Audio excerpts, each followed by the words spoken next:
हजारों साल पहले ये जमीन वीरान थी। इंसान नहीं, आबादियां नहीं, सिर्फ जिन्नात थे। मगर उनमें फसाद, झगड़े और लड़ाइयां खूब होती थीं। जमीन एक ऐसा मैदान जंग बन चुका था कि अल्लाह ने फैसला किया कि इस फसाद को खत्म किया जाए।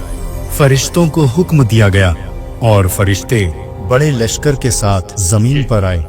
ये खुदा का हुक्म है, हमें जमीन पर बागी जिन्नातों से जंग करने जाना है। जिन्नात पर कड़ी कार्रवाई हुई। कई जिन्नात बर्बाद हुए, कई हलाक हो गए और बहुत से जिन्नात भाग गए। लेकिन उनमें से एक था अज़ाज़ील, जिसे बाद में इब्लीस कहा गया। अज़ाज़ील बाकी जिन्नों से अलग था। वो नेक था, अल्लाह की इबादत करता था। ऐ अल्लाह, मैं तेरी ही इबादत करता हूँ और तुझसे ही मदद मांगता हूँ। इन जिन्नात के शर से मुझे महफूज रख। आए अज़ाज़िल, हम तुझे ले जाने आए हैं। तू खुदा के नेक बंदों में से है, इसलिए खुदा चाहता है कि तू हमारे साथ जन्नत में रहे। फरिश्तों के साथ खड़ा हुआ और अल्लाह की महफिल में उसका दर्जा बढ़ गया। एक दिन अल्लाह ने फरमाया, मैं जमीन में एक खलीफा बनाने वाला हूँ। फरिश्तों ने सोचा, क्या यही नई मखलूक फिर से फसाद करेगी?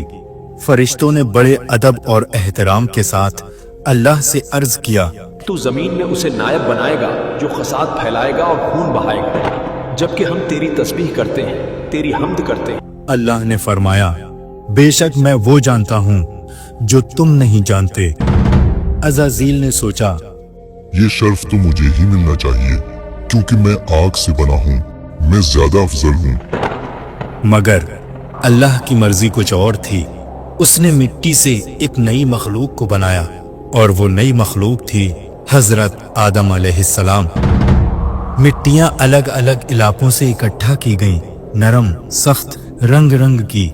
इन मिट्टियों को मिलाकर खनखनाती मिट्टी से एक नई तख्लीक हुई और वो नई तख्लीक थी इंसान।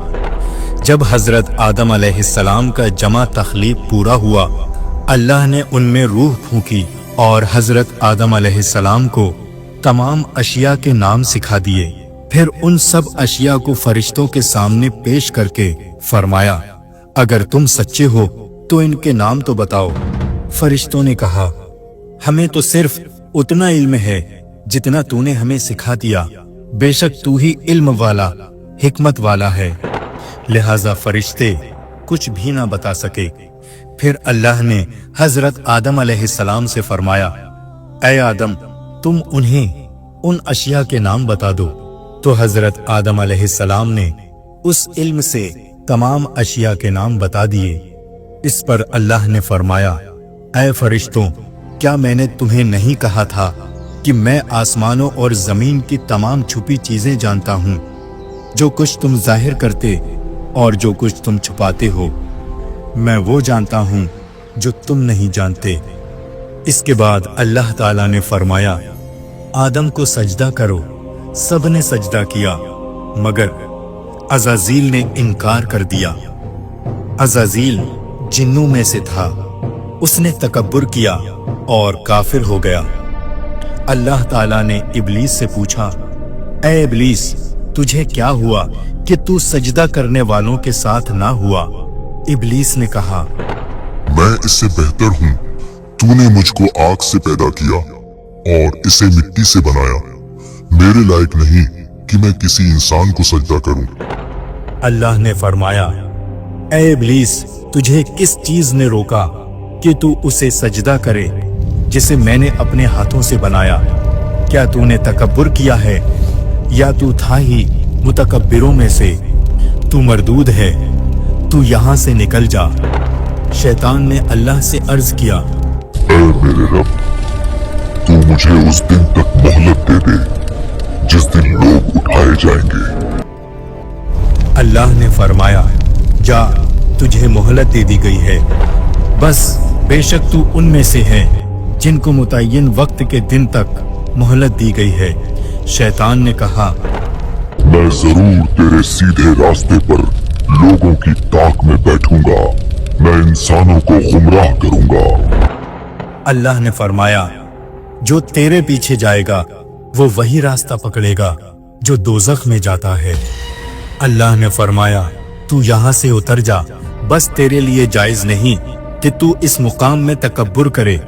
बेशक तू जिल्लत वालों में से है, तू जन्नत से निकल जा, क्योंकि तू मरदूद है और बेशक कयामत तक तुझ पर लानत है। अल्लाह ने फरमाया, बेशक मेरे बंदों पर तेरा कुछ काबू नहीं सिवाय उन गुमराहों के जो तेरे पीछे चलें। जन्नत की तमाम नेमतों के बावजूद हजरत आदम अलैहिस्सलाम को तन्हाई महसूस हुई, लिहाजा अल्लाह ने उनका साथी बनाया और वो थीं हजरत हव्वा अलैहिस्सलाम, ताकि हजरत आदम अलैहिस्सलाम को सुकून मिले। अल्लाह ताला ने हजरत आदम अलैहिस्सलाम से फरमाया, ऐ आदम, तुम और तुम्हारी बीवी जन्नत में रहो और बगैर रोक टोक के जहां तुम्हारा जी चाहे जो चाहे वो खाओ, बस उस दरख्त के करीब ना जाना, वरना हद से बढ़ने वालों में शामिल हो जाओगे। लेकिन शैतान ने उनके पास आकर उन्हें वसवसा दिया, तुम इस दरख्त का फल खाते क्यों नहीं? तुम्हें तुम्हारे रब ने इस दरख्त से इसलिए मना फरमाया है कि कहीं तुम फरिश्ते ना बन जाओ या तुम हमेशा जिंदा रहने वाले ना बन जाओ। हजरत आदम अलैहिस्सलाम ने फरमाया, तुम कौन हो? मेरे रब ने मुझे इस काम से मना किया है, सो मैं ये हरगिज नहीं करूंगा। शैतान ने कहा, मैं तुम्हारा खैरख्वाह हूँ, मैं तुम्हारी भलाई के लिए ही तो कह रहा हूँ। खुदा नहीं चाहता कि तुम फरिश्ते बनो और हमेशा जिंदा रहने वाले बनो, इसलिए वो तुम्हें मना कर रहा है। शैतान ने बड़े प्यार से उन दोनों को बहकाया, लेकिन वो झूठा था। हजरत आदम अलैहिस्सलाम और हव्वा अलैहिस्सलाम ने इससे पहले कभी झूठ नहीं सुना था, इसलिए उसकी चाल में फंस गए और उस फल को खा लिया। वो धोखा देकर उन दोनों को बहकाने में कामयाब हो गया। जैसे ही उन लोगों ने फल खाया, जन्नत का रोशन लिबास उनका नहीं रहा, उनकी बेरोक टोक हालत बदल गई और शर्म के चलते वो पत्तों से अपने आप को ढकने लगे। अल्लाह ने पूछा, ऐ आदम और हव्वा, क्या मैंने तुम्हें इस दरख्त से मना नहीं किया था और मैंने तुम्हें ये नहीं फरमाया था कि शैतान तुम्हारा खुला दुश्मन है? हजरत आदम अलैहिस्सलाम और हजरत हव्वा अलैहिस्सलाम ने अर्ज किया, ऐ हमारे रब, हमने अपनी जानों पर ज्यादती की है और अगर तूने हमारी मग़फ़िरत न फरमाई और हम पर रहम न फरमाया तो जरूर हम नुकसान वालों में से हो जाएंगे। अल्लाह ने उनकी सच्ची तौबा कबूल की और उनसे फरमाया, तुम उतर जाओ, तुम में हर कोई एक दूसरे का दुश्मन है और तुम्हारे लिए जमीन में एक वक्त तक ठहरना और नफा उठाना है। तुम इसी में जिंदगी बसर करोगे और इसी में मरोगे और इसी से उठाए जाओगे। जमीन पर उतरते ही हजरत आदम अलैहिस्सलाम ने पहली बार भूख, मेहनत और जरूरत महसूस की। हजरत जिब्रील अलैहिस्सलाम ने कुछ अनाज के दाने दिए और वही दाने बोकर आदम अलैहिस्सलाम ने पहली बार खेती सीखी, रोटी बनाई। हजरत जिब्रील अलैहिस्सलाम ने रोटी बनाना सिखाई और इंसानियत ने काम से खाने का तरीका जाना। उनके पहले कपड़े ऊन से बने हजरत जिब्रील अलैहिस्सलाम की मदद से। इस तरह इंसान ने इस जमीन पर अपनी जिंदगी शुरू की। मुश्किलें थीं, लेकिन उम्मीद भी थी। इब्लीस भी जमीन पर आ चुका था। उसने अपना वादा निभाया, इंसान को बहकाना, धोखा देना। मैं तुम सबको गुमराह करके अल्लाह का गुनहगार बना दूंगा। हर तरफ से हमला करना, सामने से, पीछे से, दाएं से और बाएं से, और यही जंग आज तक जारी है। इंसान बनाम शैतान, हर रोज एक नया इम्तिहान। प्यारे दोस्तों, अगर आपको हमारा काम पसंद आया हो तो इस वीडियो को लाइक करें, कमेंट करें और शेयर करें, और ऐसे ही इस्लामिक स्टोरीज के लिए हमारे चैनल जन्नत का सफर को सब्सक्राइब करें। अस्सलामु अलैकुम वरहमतुल्लाहि वबरकातुह।